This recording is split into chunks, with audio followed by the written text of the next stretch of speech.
Dear students, welcome back to Sankalp Competitive Classes. Myself, Ghazala Noor, I am going to teach you here the legal studies subject, and today will be the topic of year from the unit 3rd of the syllabus from CUET syllabus of the subject legal studies.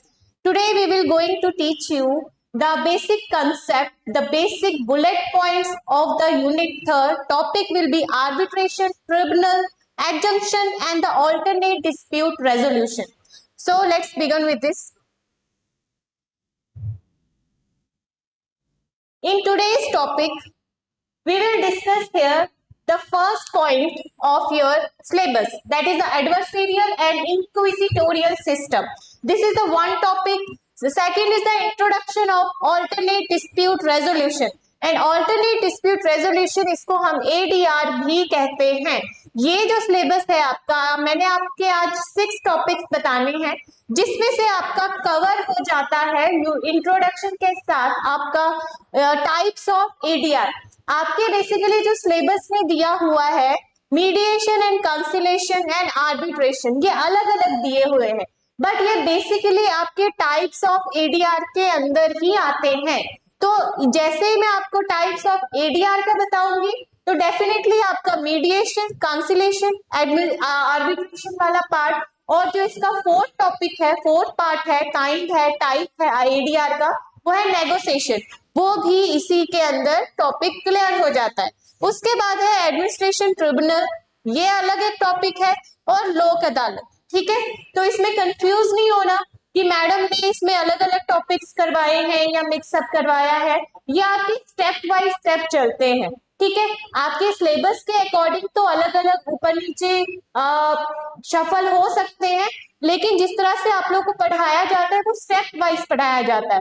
और जो legal studies है वो basically procedure के according है, step wise ही है, तब तक आपको नहीं पता चलेगा. Let's begin with the today's topic. सबसे पहली बात, आप लोगों को ये पता होना चाहिए कि एडीआर है क्या, और एडीआर के अंदर जो हमारा एडवर्सेरियल एंड इंक्विजिटोरियल सिस्टम है ये होता क्या है, हमें इस सिस्टम की जरूरत क्यों पड़ी जब हमारा जुडिशियल सिस्टम भी है. जुडिशियल सिस्टम के साथ हमें एडमिनिस्ट्रेशन सिस्टम और ट्रिब्यूनल सिस्टम की क्यों जरूरत पड़ी, और जब हमारे पास ऑलरेडी हमारे एडीआर क्यों आया, मतलब एक ऑल्टरनेट सिस्टम की क्यों जरूरत पड़ी. तो बेसिकली ये आपका डिफरेंट टॉपिक है. यहाँ it studies the history of the adversarial method, compares the principle of adversarial method with the inquisitorial method. These are the different types of method which is used in an alternative method for resolving the disputes between the two parties. और इसमें आप ये analyse भी कर सकते हैं if there is any shortcoming existing in the system.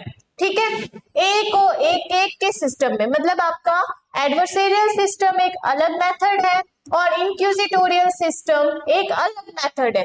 Further इसके जो हाइलाइट्स हमने रिकमेंड किए हैं यहाँ पे, वो बेसिकली आपका जो recommendation which was made by this from Merrimack Committee on Criminal Justice Reform in India, and it takes a note on the criticism by several international bodies like International Commission of Jurists या Amnesty International. इन सब ने जो shift किया towards the इंक्विजिटोरियल system को. ठीक है, सबसे पहले जो आपका आता है एडवर्सेरियल का मतलब क्या होता है कि वो सारी चीजें जो आपको एड्रेस करती है सुप्रीम कोर्ट की तरफ. On the view of the adversarial system and the need to put magistrate on the dynamic quest for truth in the criminal justice system. ये आपका जो सिस्टम है ये आपको सुप्रीम कोर्ट की तरफ एड्रेस करती है, और एडवर्सेरियल सिस्टम को बेसिकली आपके जस्टिस ही देखते हैं, जजेस ही देखते हैं उसमें, और वो अपना एक डायनेमिक नेचर का रोल प्ले करते हैं उसके अंदर, ताकि हमें क्रिमिनल जस्टिस सिस्टम का एक सच्चाई पता चले. And ensuring that justice is not only done but seen to be done. ठीक है, हमें बेसिकली एडवर्सेरियल सिस्टम या इंक्विजिटोरियल सिस्टम की जरूरत वहां पे पड़ी जहां पे हमें जरूरत पड़ती है कि हाँ हम देखें कि क्रिमिनल जस्टिस में जो हमारे साथ, मतलब पर्सन के साथ जो भी जस्टिस हो रहा है that must be not only done but seen to be done, मतलब उसके साथ हो रहा है जस्टिस या नहीं, पर उसको लगे कि हाँ उसके साथ जस्टिस हो रहा है। ठीक है, आगे चलते हैं इसी के बारे में।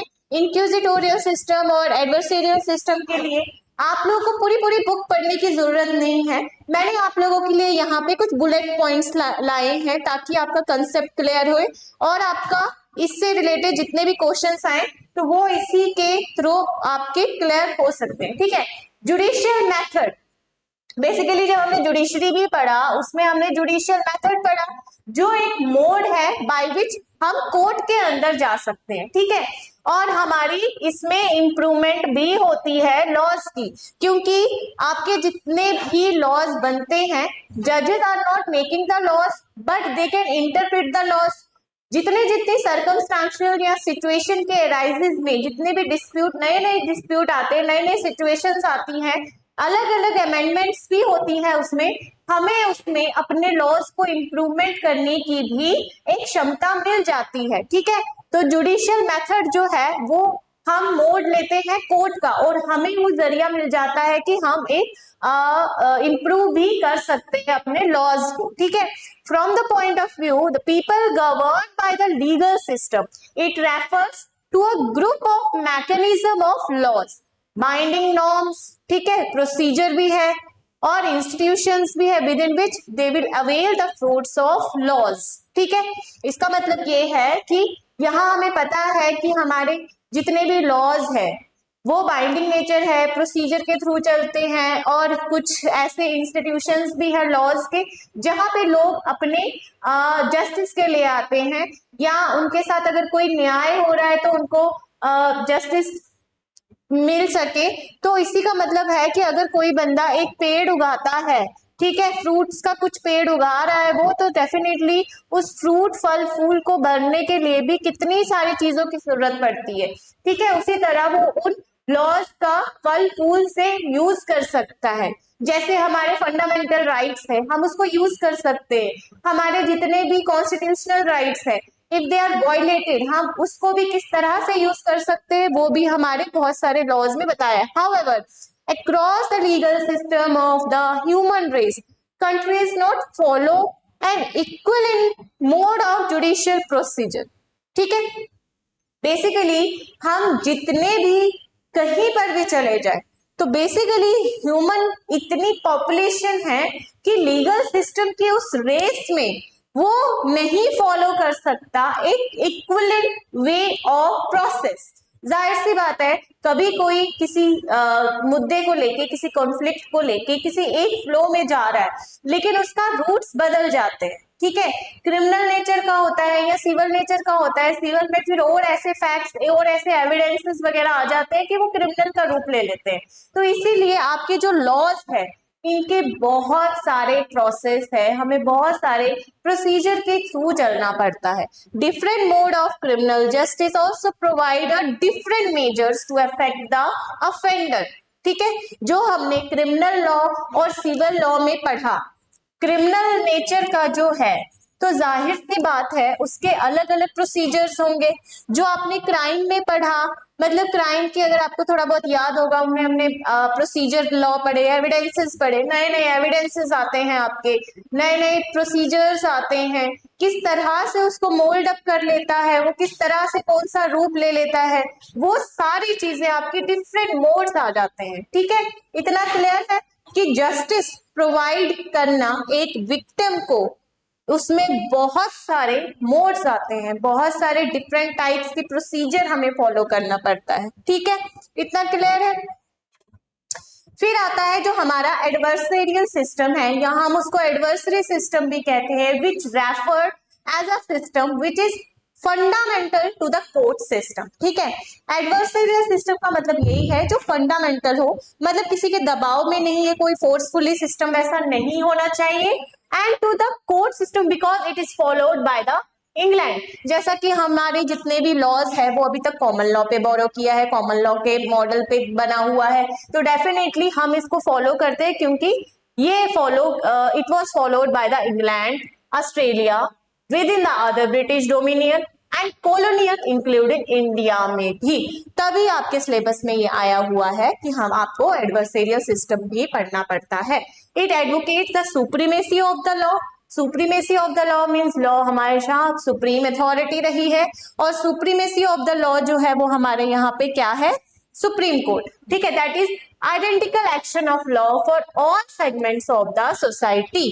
ठीक है, इतना क्लियर है कि आपको जितना भी ये करना है, एडवर्सरियल सिस्टम है या एडवाइजरी सिस्टम है या एडवर्सरी सिस्टम है, ये आपके सारे सुप्रीम अथॉरिटी को बेस करता है।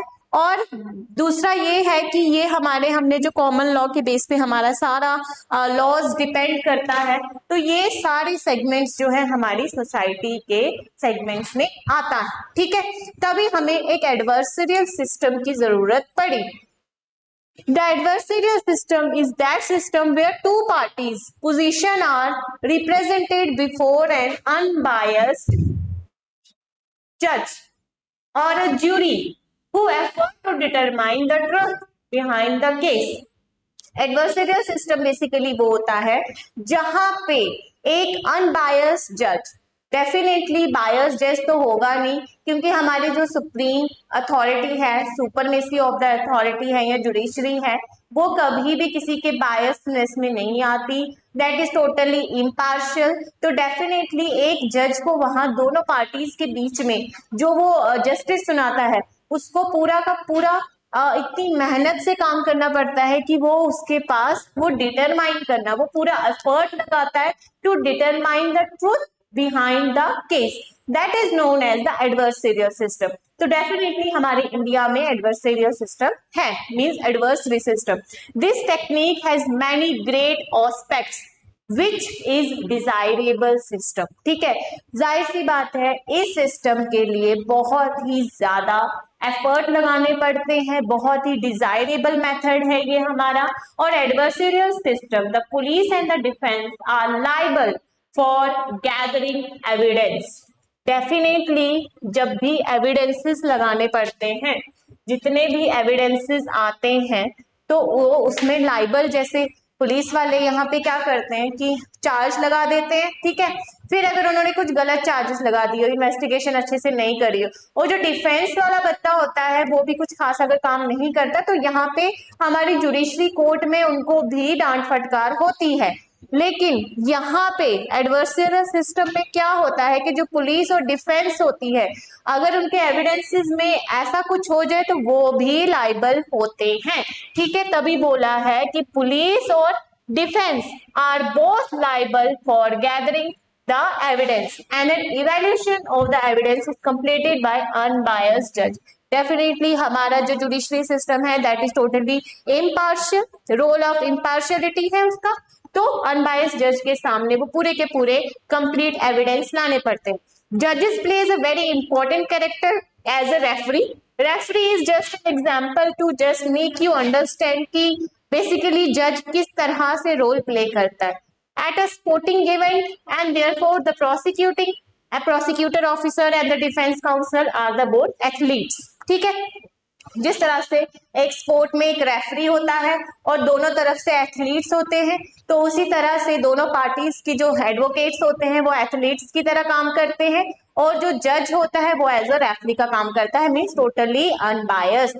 ठीक है, इतना क्लियर है।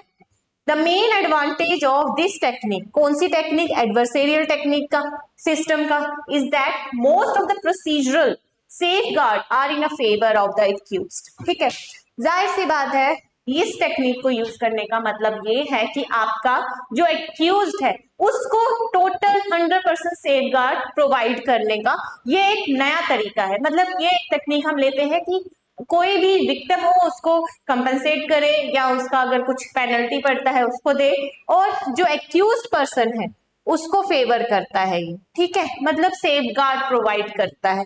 हाँ, due to which it is described as a pro accused system. So this can be come into your examination point of view, which system in a law is called as pro accused system. So answer will be the adversarial system of law.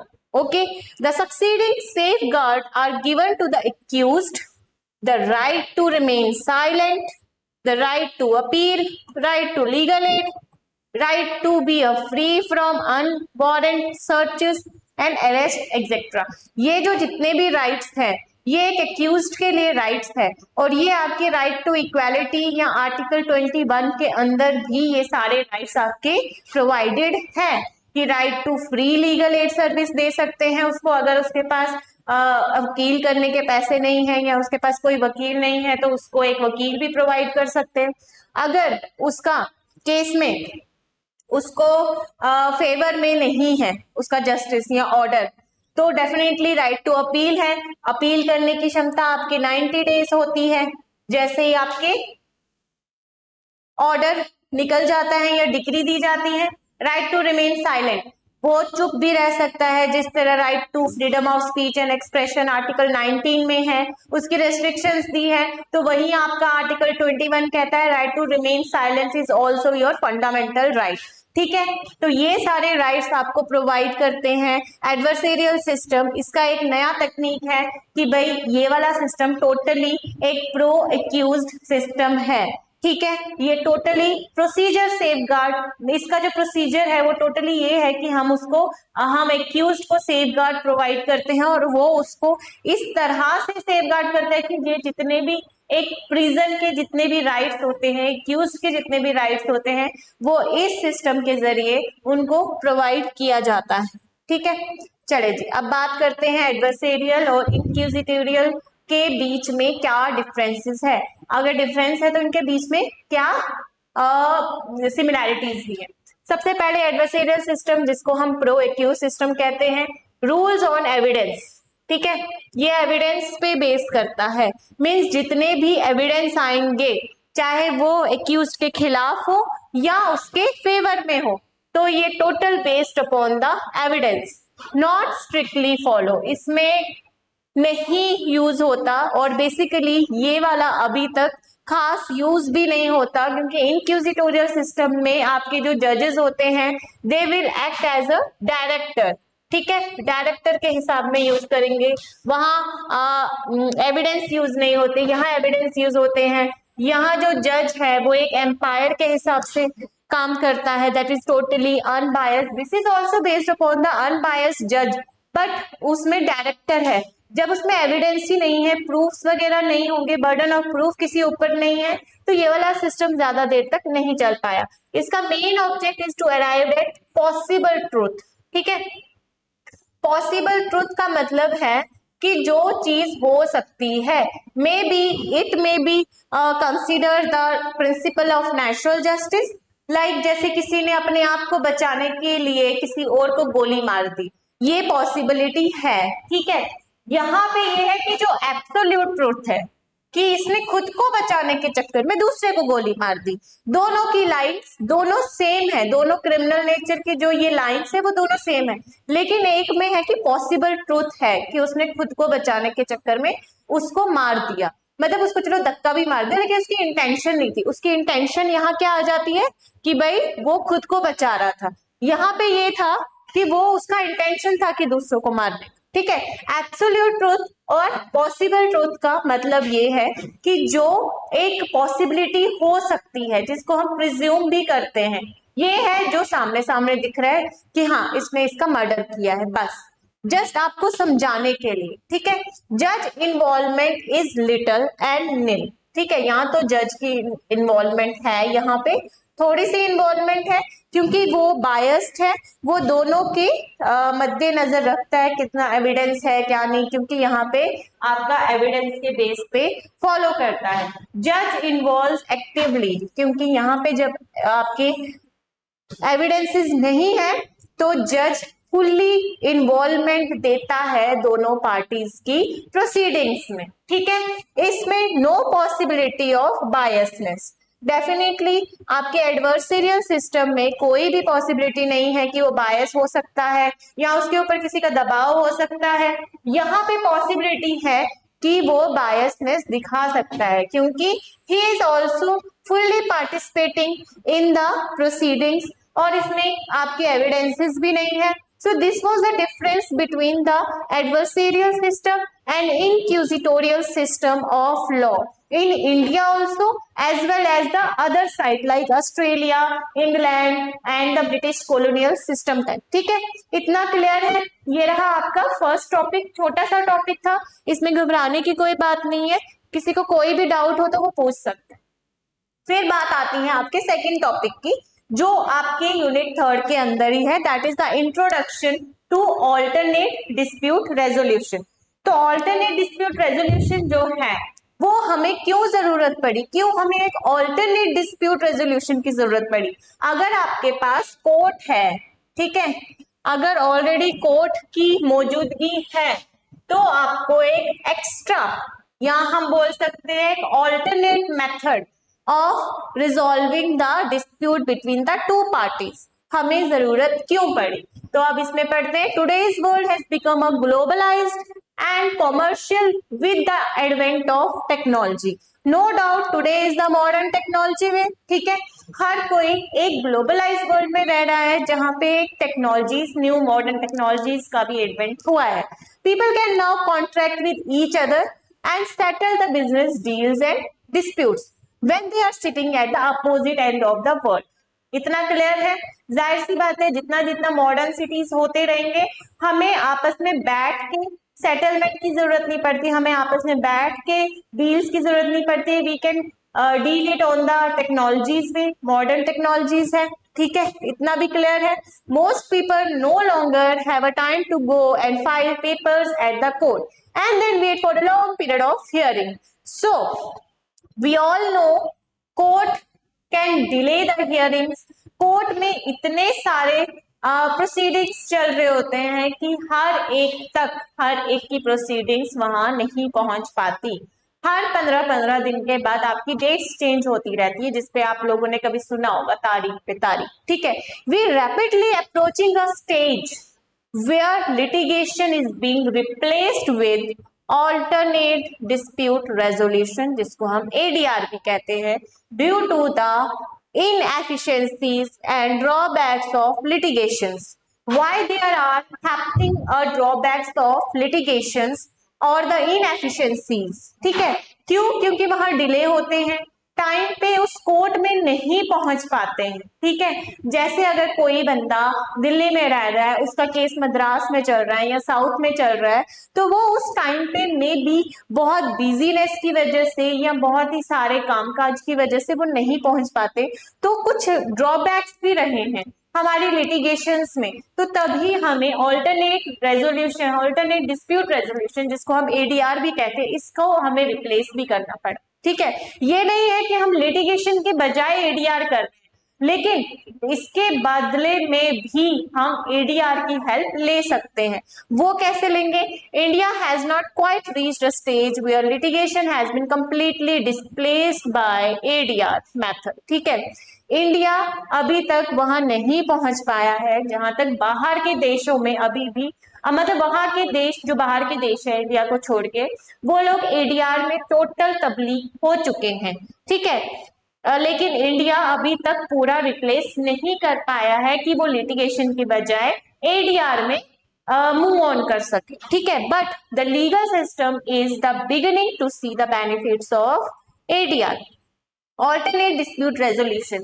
Basically this will help to overview regarding the ADR method and किस तरह से ये beneficial है। ये वाला जो आपके slides आगे चलते रहेंगे, आप लोग को पता चलेगा कि ADR हमारे लिए बेनिफिशियल क्यों है। ADR अभी तक अगर बाहर के देशों में पूरा रिप्लेस हो चुका है तो इंडिया में लिटिगेशंस की बजाय अभी तक क्यों नहीं हुआ है? Why we need, still we need the court, why we need the litigation to move towards the court, ठीक है। तो चलिए जी आगे पढ़ते हैं इसके बारे में। तो सबसे पहले ADR होता क्या है?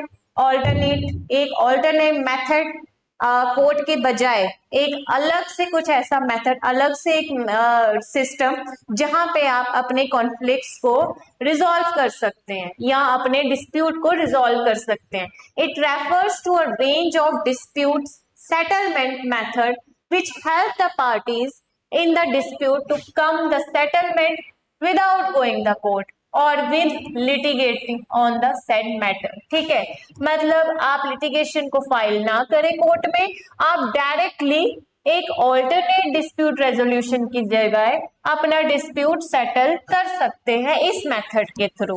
ठीक है, मींस जिस तरह से अगर आपका कोई एक सेल नंबर होता है, उसी तरह जैसे अगर ये वाला नंबर नहीं लग रहा तो आपका एक ऑल्टरनेटिव नंबर भी दिया जाता है, ताकि अगर इसमें नहीं होगा तो इस नंबर पे कॉल जरूर की जा सके। उसी तरह अगर आपको एक कोर्ट में लिटिगेशन फाइल नहीं करनी कि उसमें बहुत टाइम लगेगा, उसमें बहुत ही डिले होता है, ठीक है, उसका प्रोसीजर थोड़ा लंबा चले जाता है, हमारा जो सेटलमेंट एक अलग से किसी थर्ड पार्टी को बिठा के हो सकता है, तो वो आप इसके थ्रू कर सकते हैं। These method usually involve the third party. ठीक है, the basic thing and the basic elements of the ADR is the involvement of the third party who helps them in settling the dispute. In many cases ADR का method used किया जाता है along the side of the litigation process as well as through the court authorization। ठीक है, ये जरूरी नहीं है कि अगर सिर्फ वही बंदा जो कोर्ट में जा रहा है उसके साथ साथ भी एडीआर का मेथड के जरिए वो एक एप्लीकेशन दे सकता है कि हमें एक थर्ड पर्सन की जरूरत है। ठीक है, इसमें बेसिकली पार्टीज की इन्वॉल्वमेंट होती है, उनमें से कोई भी एक पार्टी एप्लीकेशन लिख सकता है कि कोर्ट में बहुत टाइम लग रहा है, हमारा डिस्प्यूट क्लियर कर दीजिए, तो कोई थर्ड पार्टी आ जाती है। या तो आपका कोर्ट के साथ साथ भी प्रोसीडिंग होती है या आपको कोर्ट ही प्रोवाइड कर देती है एक थर्ड पार्टी, और third party definitely law knowing person होगा, या कोई एक जज होगा, या कोई एक सरकारी वकील होगा, या कोई एक लीगल पर्सन होगा जो हमेशा लीगल तौर पे ही दे, और that will definitely not knowing to each other, वो कोई थर्ड पर्सन ही होता है। ठीक है, इतना क्लियर है। Importance of ADR in India, तो बेसिकली जो इंपॉर्टेंस है एडीआर की, ऑल्टरनेट डिस्प्यूट रेजोल्यूशन का, that deal with the situation of pendency of cases. बहुत सारे केसेस पेंडिंग रहते हैं due to the holidays, due to the delaying, due to not coming in a court, या वकील की वजह से वो नहीं आया, या विटनेस की वजह से, या एविडेंस पूरे इकट्ठे नहीं हो पाते, उन सब केसेस की वजह से, due to any reason of the pendency of the cases in a court of India, ADR plays a very significant role in India as well by its diverse technique। तो डेफिनेटली हम इसको replace तो नहीं कर पाए हैं अभी पूरी लिटिगेशन से, but it also plays a very important role in India. ठीक है, एडीआर का जो मैकेनिज्म है वो हमें प्रोवाइड करता है साइंटिफिकली डेवलप्ड टेक्निक्स। कौन कौन सी ऐसी टेक्निक्स हैं जो इंडियन ज्यूरी को हेल्प करता है कि हम जुडिशरी में या जुडिशियल सिस्टम में जितना भी बर्डन है उसको कम करने का एक टेक्निक आता है, वो है एडीआर। एडीआर हमें वो भी प्रोवाइड करता है the various types of methods, the types of ADR to settle the disputes between the two parties। जैसा मैंने आपको पहले भी बोला, इसके अंदर आर्बिट्रेशन भी आती है, कंसिलेशन भी आता है, मीडिएशन, नेगोशिएशन एंड लोक अदालत। ठीक है, लोक अदालत का कंसेप्ट टोटल डिफरेंट है एडीआर के इन बाकी सिस्टम से।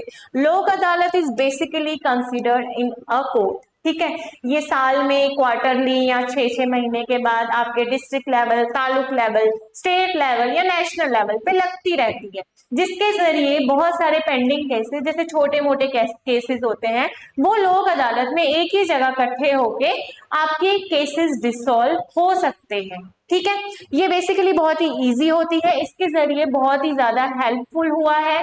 एक बारी में ये हुआ था कि एक नेशनल लोक अदालत हुई थी, तो 12,000 केसेस 3 दिन में फिनिश हो गए थे, डिस्पोज ऑफ हो चुके थे। ठीक है, हियर नेगोशिएशन का मतलब है सेल्फ काउंसलिंग। नेगोशिएशन का यहाँ मतलब है self counselling between the parties to resolve their dispute, but it does not have any statutory recognition in India. ठीक है, एडीआर हमने जो यहाँ फाउंड किया उसमें बेसिकली आपके फंडामेंटल राइट्स में बताया हुआ है। आर्टिकल 14 और 21 जो मैंने अभी बोला वो भी डील करता है इसके साथ। यहाँ with equality before law, right to life, personal liberty, ये सारी चीजें आपके 14 और 21 जो वेरी इंपॉर्टेंट फंडामेंटल राइट्स माने जाते हैं आपके, उससे भी ये डील करते हैं। ADR is also founded with all those rights. ठीक है, एडीआर के motive is to provide socio economic political justice.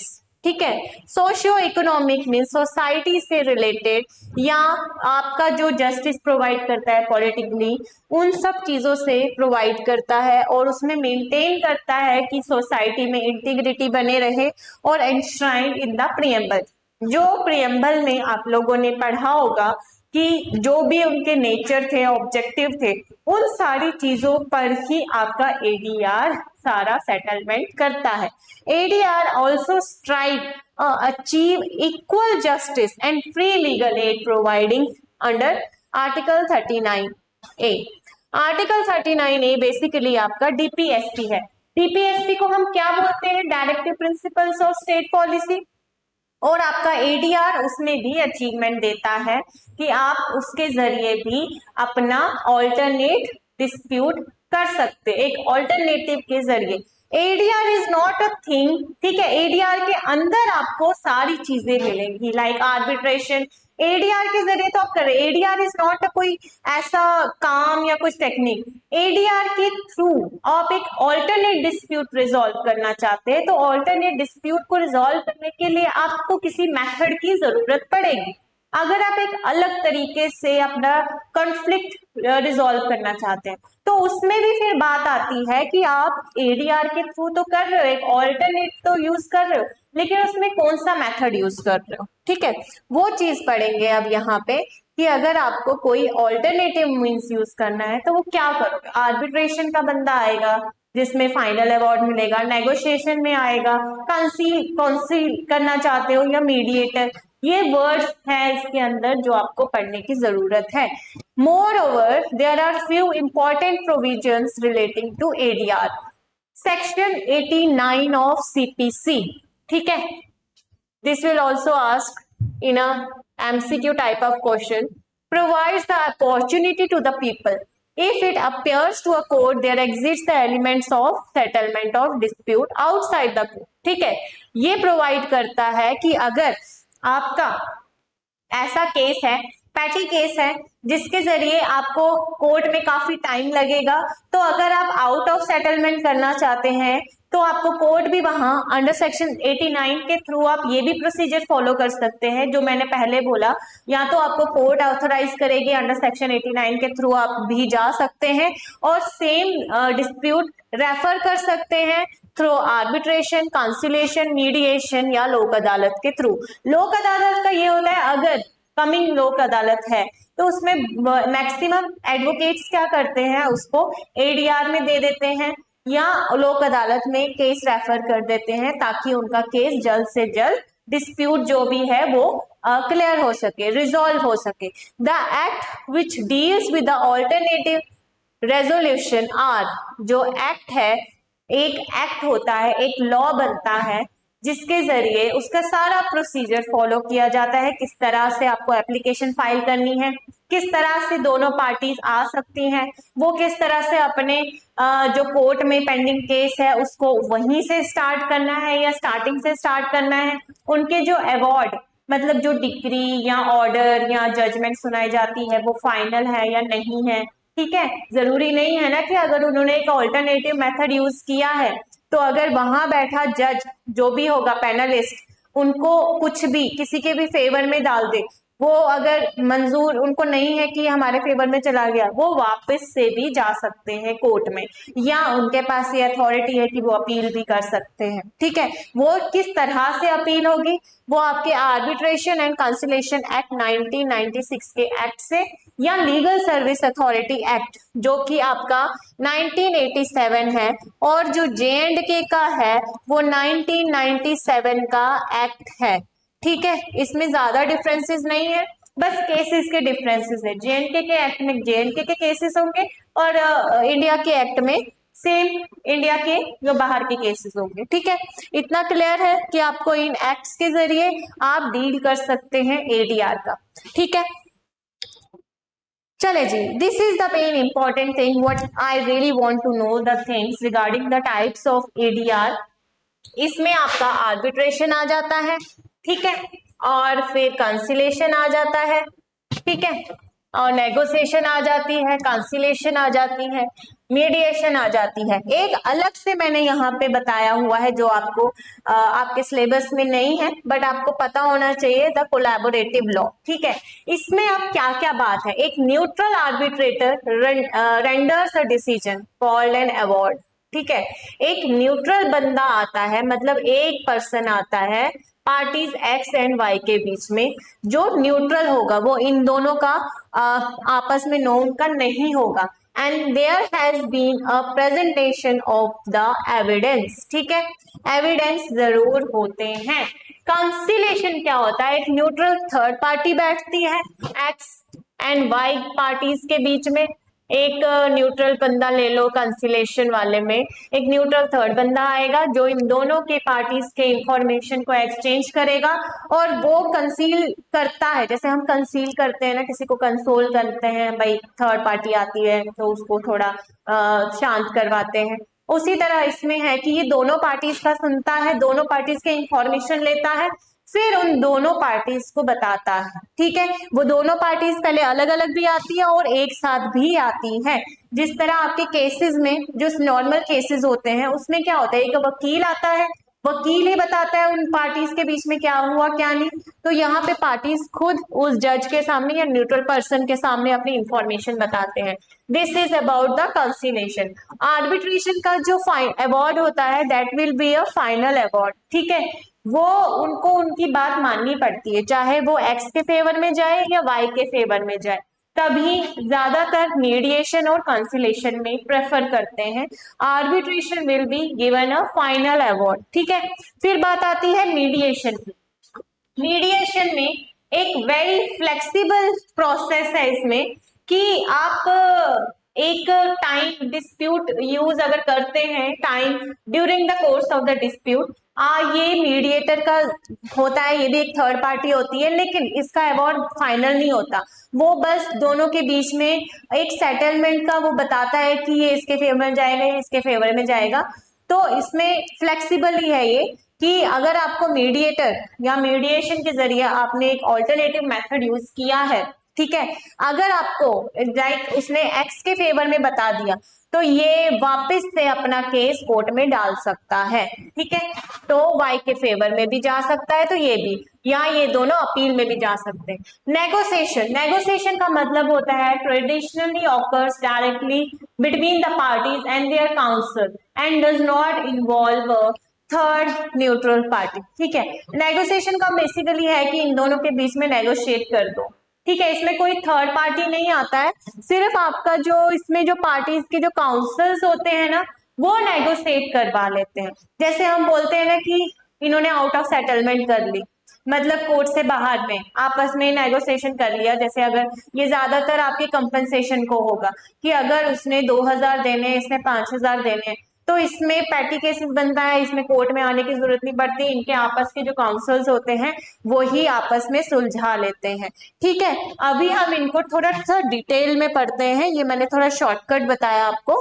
तो अभी मैं यहाँ पे आपको आर्बिट्रेशन का थोड़ा सा बता रही हूँ। This is a type of arbitration if one person need a one alternate method, चाहे वो फिर आर्बिट्रेशन में जाए, नेगोशिएशन में जाए, मीडिएशन में जाए, या कंसिलेशन में जाए, या लिटिगेशन में जाए। सबसे बड़ी बात, जब भी कोई केस होता है वो थोड़ा बहुत कंफ्यूज हो ही जाता है कि हमें कहाँ जाना चाहिए। ठीक है, तो अगर आप लिटिगेशन या कोर्ट के चक्कर काटना चाहते हैं तो वो लिटिगेशन में जाएगा, और अगर वो किसी और तरह से, उसका डिस्प्यूट उतना बड़ा नहीं है, उसको अपना डिस्प्यूट क्लियर करना है, तो वो एक ऑल्टरनेटिव मेथड भी यूज कर सकता है। Arbitration in India is governed by the Arbitration and Conciliation Act of 1996. It is a form of dispute resolution where one or more parties are appointed to adjudicate the dispute. ठीक है, जहां पे ये है कि जहां पे एक या एक से ज्यादा पार्टीज। डेफिनेटली अगर एक्स है यहाँ पे वाई जेड भी हो सकता है, एक्स वाई है तो जेड ए भी हो सकता है, अलग अलग एक या एक से पार्टीज ज्यादा। जाहिर सी बात है दो पार्टीज तो जरूर होंगी ही होंगी डिस्प्यूट में, तो उसमें बेसिकली ये है कि उनका डिस्प्यूट क्लियर हो सके। They act as a third party, ठीक है। This third party should be neutral, neutral होना चाहिए। And this party will be referred as a arbitrator. जो एक बंदा रेफर करते हैं या प्रोवाइड करता है कोर्ट या एक इस मेथड के जरिए, उस बंदे को आर्बिट्रेशन के जरिए उस जो थर्ड पार्टी होती है उसको हम आर्बिट्रेटर कहते हैं। while the decision of the arbitrator, which is essentially a determination of the merits in a case, is known as arbitration award। And arbitration के जरिए इसका जो अवार्ड होता है, अवार्ड का मतलब होता है जो वो ऑर्डर सुनाएगा किसी के भी फेवर में, या जो इसकी डिक्री होती है या आप जजमेंट के तौर पर भी बोल सकते हैं, that will be a final award. ठीक है, इतना क्लियर है। बेसिकली आर्बिट्रेशन में एक थर्ड पर्सन आता है जो दो पार्टीज के बीच में डिस्प्यूट रिजॉल्व करवाता है, लेकिन जो वो आर्बिट्रेशन जो आर्बिट्रेटर होता है, जो एक पर्सन होता है, वो अवार्ड अगर सुनाएगा that will be a final award, और उनको ये बात माननी पड़ती है। ठीक है, इतना क्लियर है। फिर एक और बात आती है इसमें, जो आपका थर्ड टॉपिक भी है, वो है मीडिएशन। मीडिएशन में बेसिकली एक थर्ड पर्सन आएगा। मीडिएशन का मतलब ये आता है मीडिएटर तो आएगा, ठीक है। उसका मेन एम होता है टू असिस्ट द पार्टीज, उनके जो डिस्प्यूट्स है वो उनको सेटलमेंट तक पहुंचा सके, ठीक है। This third party is referred as a mediator, में से एक बीच वाला थर्ड पार्टी होगी वो भी। The mediator needs to properly communicate with both the parties and use a proper negotiation techniques। Negotiation का वर्ड आ गया, इन दोनों के बीच में सलाह करवाने वाली, नेगोशिएट करना है। नेगोशिएशन का वर्ड का मतलब ही यही होता है, तो डेफिनेटली आप उससे भी समझ ही गए होंगे कि जो इसकी टेक्निक होगी वो दोनों के डिस्प्यूट को क्लियर करवाना, दोनों के डिस्प्यूट को सेटल करवाने की बात आती है। In order to make one party fully aware of the other party's perspective through empathy and the dialogues, this process is controlled by the parties ever। ठीक है, इसमें पार्टीज का ही पूरा कंट्रोल होता है, ठीक है। इसमें अगर ये उनको सिर्फ सेटलमेंट करवा रहा है, लेकिन ये कुछ उनपे अवार्ड मीन्स कोई ऑर्डर नहीं दे सकता, ठीक है। फिर बात आती है सिंपली, एक ही दो न्यूट्रल बंदा होता है, वही सारे के सारे आपके डिस्प्यूट रिजॉल्व करवाता है, आर्बिट्रेशन में भी, नेगोशिएशन में भी, मीडिएशन में भी, ठीक है। बेसिकली ये बात है कि दो पार्टीज के बीच में रोक देना, उनको कोर्ट में भी वो जा सकते हैं, लेकिन एडीआर के थ्रू उन दोनों को सेटलमेंट करवानी।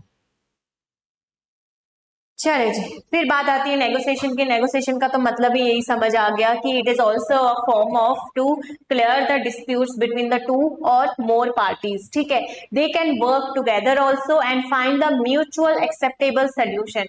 नेगोशिएशन की बात होती है कि जहां पे दोनों पार्टीज को बिठाया जाता है और दोनों म्यूचुअली डिसाइड करते हैं, ठीक है अगर तुमने मेरे को 5,000 देने हैं, तुमने मेरे को 2,000 देने हैं, दोनों का नेगोशिएट हो गया तो बीच में 3,000 की बात आती है तो 2,000 कट। कभी कभार लोग क्या बोलते हैं, पहले तुम मुझे 2,000 दे दो फिर मैं तुम्हें 5,000 दूंगा।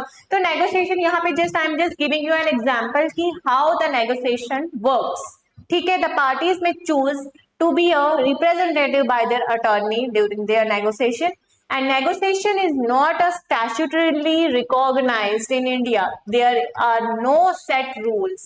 तो ये है कि इसमें सिर्फ एक थर्ड पार्टी आ सकती है, लेकिन वो कुछ रूल सेट नहीं करती है उसके लिए, ठीक है। वो आपस में उनका म्यूचुअली डिसाइड करते हैं।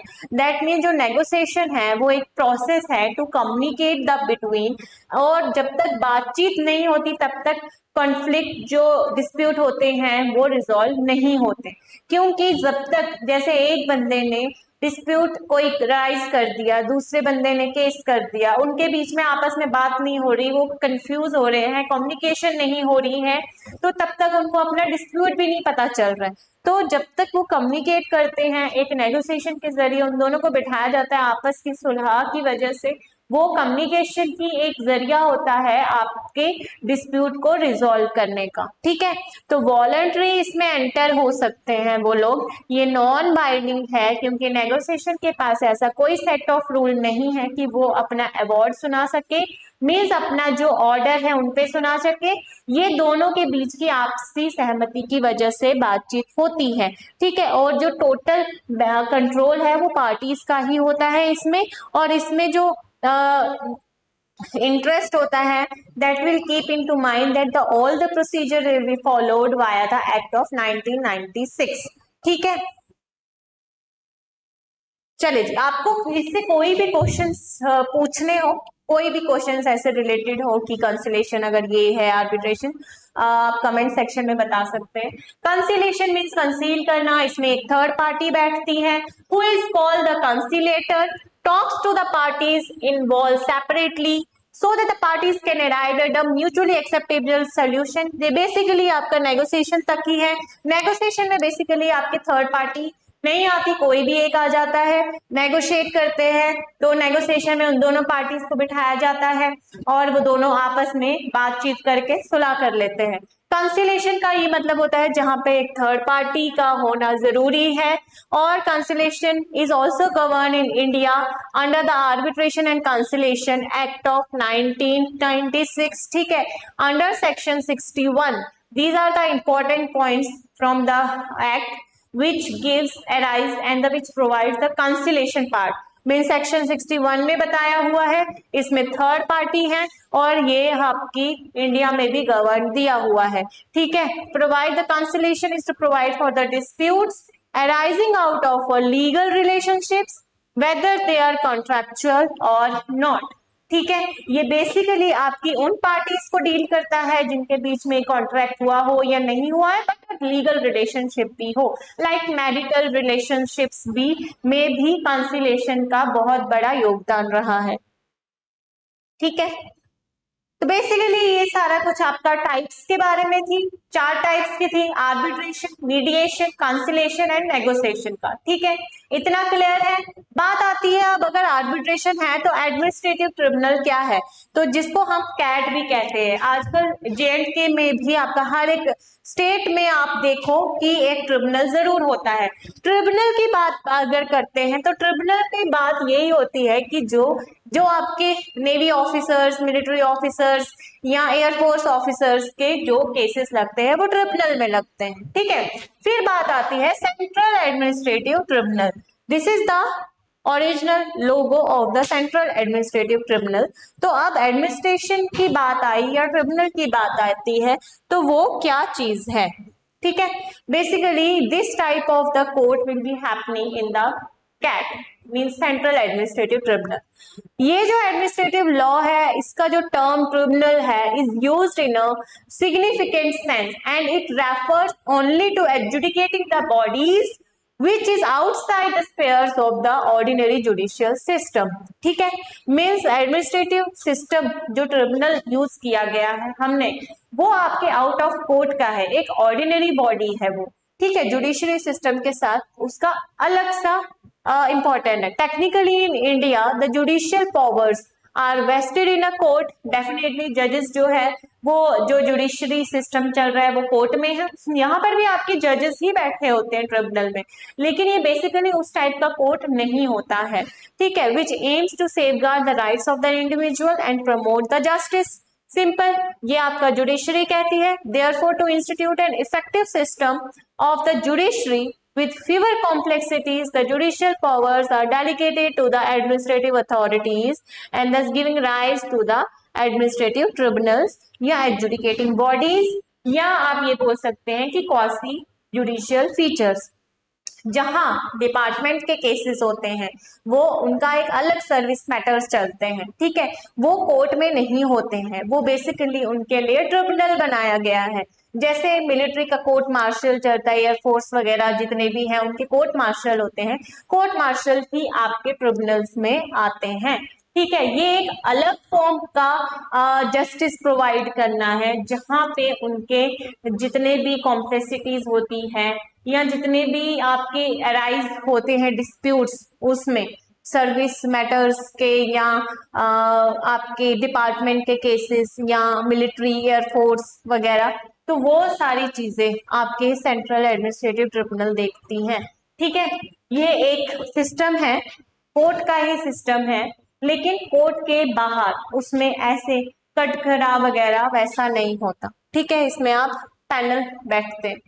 तो बेसिक कैरेक्टरिस्टिक्स जो है एडमिनिस्ट्रेटिव ट्रिब्यूनल का वो ये है कि they must have a statutory origin, means legal origin है इनका। They must be created at any statutes. ठीक है, फिर बात करते हैं इसमें they must have some features of the ordinary court. ये जरूरी नहीं है कि एक रूम हो वहां पे बेंच लगे हो, उनके थोड़े बहुत फीचर भी हो कि कोर्ट थोड़ा बहुत तो कोर्ट लगे। डेफिनेटली उसके अंदर तो जूरिस्ट बैठे ही होते हैं। तो administrative tribunal perform the quasi judicial, means judiciary का हाफ, and judicial या functions and bound to act judicially in every circumstances।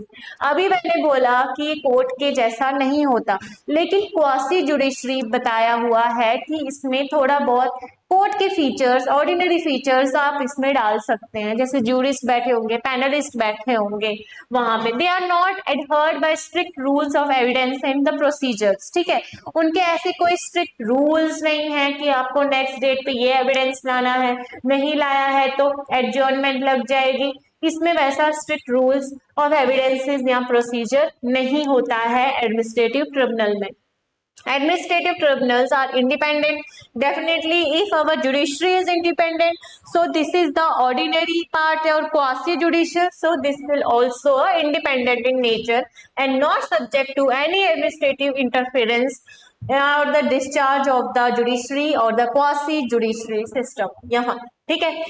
In the procedural matter, अगर हम इसका प्रोसीजर देखें, इसका प्रोसीजर जो है वो ये पोजेस करता है कि जितना भी पावर है कोर्ट का, जैसे सम्मन या विटनेसेस लाना या कोई भी ओथ या किसी को कंपेल करना, डॉक्यूमेंट के जितने भी प्रोडक्शन है वो भी इसमें आ सकता है, इसका जो प्रोसीजर है। बट उतना स्ट्रिक्ट प्रोसीजर नहीं है, जैसे आपको एविडेंस लाने हैं, इन्वेस्टिगेशन वगैरह करनी है।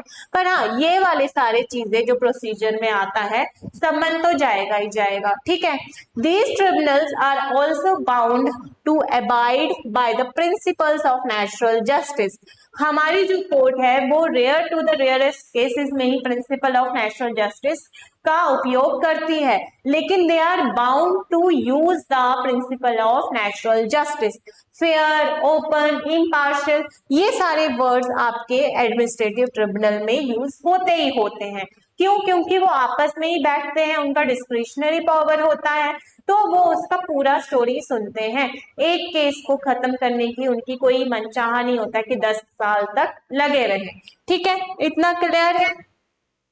चले जी, अब आपका लास्ट टॉपिक आता है रिगार्डिंग द एडमिनिस्ट्रेटिव या एडीआर का, जो है आपका बहुत ही इंपॉर्टेंट, बहुत ही इंटरेस्टिंग टॉपिक है, लोक अदालत। लोक अदालत मीन्स जो लोगों की अदालत हो। ठीक है, बेसिकली ये हमारी इंडिया में ही है। in India, like in a country like India where there are many illiterate people, many illiterate people तो बहुत ही गलत शब्द हो जाता है, but we can say that कि बहुत ही पुअर पीपल है, नीडी पीपल है। And the concept of Lok Adalat is necessary for those people who are not able to provide advocates, to pay the advocates their fees and all. तो उन लोगों के लिए है ये इलिटरेट वर्ड कि जो नहीं दे सकते पैसा, या उनका पेंडिंग केसेस चल रहे हैं, या इसका बेसिक कंसेप्ट ये है कि जितने भी आपके कोर्ट में कोर्ट का बर्डन कम करने की वजह से आपको लोक अदालत की जरूरत पड़ी है। इसका जो फर्स्ट इंट्रोड्यूस हुआ था वो लिया गया था, फर्स्ट इंट्रोड्यूस्ड वाज इन 1982 इन गुजरात। ठीक है, मतलब 1982 में ये फर्स्ट लोक अदालत आई थी। तो बेसिकली इसका कंसेप्ट जो है, it was totally focus on reducing the burden of pending cases on the courts and has incorporated the concept which was keeping in mind of the various factors like social justice. ठीक है, these are the words which comes into the mind and please highlight करें, इसको देखें कि ये words आपके examination point या MCQs के बन सकते हैं। लोक Adalat is also govern under the legal service authority act of 1987 और जेएंडके का है 1997 का। ठीक है, सेक्शंस 19, 20, 21, 22 स्पेसिफिकली डील करता है लोक अदालत मीन्स लोगों की अदालत। They have been organised by state legal aid and advise करती है बोर्ड को कि आप डिस्ट्रिक्ट में ये प्रोवाइड करो, या एक एडवाइजरी कमेटी बैठती है जिसके जरिए जितना भी पैटी केसेस होते हैं वो सारी चीजें इसमें डील करते हैं। ठीक है, दे और also help the poor people to avoid inefficient of the litigation, क्योंकि जो पुअर पीपल होते हैं, नीडी पीपल होते हैं, वो पैटी से पैटी केसेस का आप लोग क्या करते हैं कि केसेस लिटिगेशन फाइल कर देते हैं। ठीक है, उनकी लिटिगेशन कुछ ऐसी होती है कि वो एक लिटिगेशन ना फाइल करे, वो इसमें फाइल कर दे, उनके केस जल्द से जल्द रिजॉल्व हो सकते हैं। Since the poor masses of the society were in being delivered this promise, कि बेसिकली ये वाला जो एक्ट बना, ये जो लोक अदालत बनती है वो पुअर पीपल के लिए बनती है, जो मैंने पहले ही बोला, द नीडी पीपल, जो इनके पैटी केसेस होते हैं, लड़ाई झगड़े के होते हैं या आस पड़ोस के होते हैं, या कॉलोनियल मतलब कॉलोनी के मैटर्स जो होते हैं, या आस पड़ोस के होते हैं, सोसाइटी के मैटर्स होते हैं, वो लोगों की अदालत जिसको लोक अदालत कहते हैं, इस एक्ट के थ्रू जो प्रोसीजर चलता है वो रिजॉल्व हो सकते हैं। ठीक है, तो लोक Adalat is called a people's court means लोगों की अदालत। Presiding over a sitting retired judicial officer बैठा होता है जो उनका सुनता है, या एक प्रोफेशनल लीगल प्रोफेशन का बंदा बैठा होता है जो वो चेयरमैन होता है। इसमें नेशनल लोक अदालत भी होती है इसकी। ठीक है, जो मैंने बोला कि नालसा, डालसा, सालसा जिसको बोलते हैं नेशनल लेवल पे, इसका शॉर्ट फॉर्म है नालसा, और ये कंडक्ट करता है एक इंटरवल ऑफ टाइम, जो मैंने बोला कि आप इसको 3 महीने के बाद, 6 महीने के बाद, एक साल के बाद भी एक कंडक्ट कर सकती है। कोई भी केस जो पेंडिंग हो हमारी रेगुलर कोर्ट में, उनके केसेस जो डिस्प्यूट होते हैं वो जल्द से जल्द रिजॉल्व होती है हमारी लोगों की अदालत में, लोक अदालत के जरिए। ठीक है, और हम इसमें एक एप्लीकेशन फाइल करते हैं, जो पार्टीज होती है या एक पार्टी या दोनों पार्टीज एप्लीकेशन फाइल करती है टू द कोर्ट कि हमारी जो है पैटी केसेस है, हमारा डिस्प्यूट जो है लोक अदालत में रेफर कर दी जाए। There is no court fees, specially जो मैंने बोला दोस्त who are not able to pay the fee to the advocate, तो उनके लिए ये वाला प्रोसेस बहुत ही लाभदायक होता है। ठीक है, बेसिकली जो हमारा इंडिया में है, there are many other disputes which was resolve by the alternative methods like जो भी है आर्बिट्रेशन है, मीडिएशन है, लोक अदालत है, ये हमारा मोस्टली कॉमन यूज टेक्निक माना गया है एडीआर का, means alternate dispute resolution in India. Throughout the world India has also been becoming the favoured choices for the parties. ठीक है, एडीआर को हम बहुत ही पार्टीज की चॉइसेस का भी बोल सकते हैं कि पार्टीज का ये बहुत ही फेवरेबल रहा है, क्योंकि इसके जरिए डिस्प्यूट रिजॉल्व हो रहे हैं, फास्ट ट्रैकिंग, फास्ट मूवमेंट हो रही है, और एक जरिया मिल जाता है कम्युनिकेशन का भी, मीडिएशन रखा, मीडिएटर रखते हैं इसमें। ठीक है, और जो पुअर पीपल है उनको लोक अदालत के जरिए एक फी माफ है, उनको फ्री लीगल एड सर्विस भी प्रोवाइड करता है हमारा ये एडीआर। सो बेसिकली एडीआर की जरूरत क्यों पड़ी हमें, ताकि हमारा जो बर्डन है कोर्ट का वो थोड़ा कम हो जाए। तो this was all about your ADR. तो बेनिफिट्स आए जाएंगे अब इसके। तो बेनिफिट्स यही है कि वर्कलोड जो है इंडियन जुडिशियल सिस्टम का वो थोड़ा कम हो जाता है, जिसके जरिए आप जितने भी इक्वल जस्टिस प्रोवाइड होते हैं या right to free legal aid है वो आर्टिकल 39 ने प्रोवाइड करे हैं। लोक अदालत के जरिए उनको फी नहीं देनी पड़ती, legal aid, free legal aid service provide करी है आर्टिकल 21 में। तो जितने भी डिस्प्यूट है, जो बर्डन है, पेंडिंग केसेस हैं, पैटी केसेस हैं, वो एक एडीआर के जरिए कंप्लीट हो सकते हैं। Moreover in the last 3 years लोक अदालत had closed more than 50 lakh cases annually। ठीक है, ये एनुअली है, मीन्स एनुअली में उन्होंने डिस्ट्रिक्ट के भी लगाए होंगे, नेशनल के भी लगाए होंगे, स्टेट के भी लगाए होंगे। तो आप जान सकते हैं कि हमारी कोर्ट में कितने केसेस अभी तक पेंडिंग है जो इन के जरिए, एक एडीआर के जरिए पेंडिंग केसेस एनुअली कंप्लीट होते हैं। ठीक है, these are some important topics, important lines regarding the arbitration, conciliation, mediation, negotiation are the few alternative resolve resolution which was available through ADR. ठीक है, in the context of the refers, negotiation जो है वो refer करता है parties mutually में negotiate होती है। आर्टिकल 14 और 21 का भी इसमें जिक्र किया हुआ है। मोटिवेट करता है दोनों पार्टीज को कम्युनिकेट करने का, जिसके जरिए वो लोग आपस में जो कन्फ्लिक्ट्स होते हैं वो क्लियर कर सकते हैं। इक्वल जस्टिस प्रोवाइड करा है, जितने भी फ्री लीगल एड है या आर्टिकल 1939A जो DPSP alternate directive principle of state policies में है, उनमें भी आपका एडीआर का बारे में बताया हुआ है। ठीक है, so this was all about the ADR. So this which includes the introduction, arbitration, mediation, conciliation and your लोक अदालत। ठीक है, basically arbitration, conciliation, mediation, negotiation are the types of your ADR. So this was all about the today's topic. Thank you so much.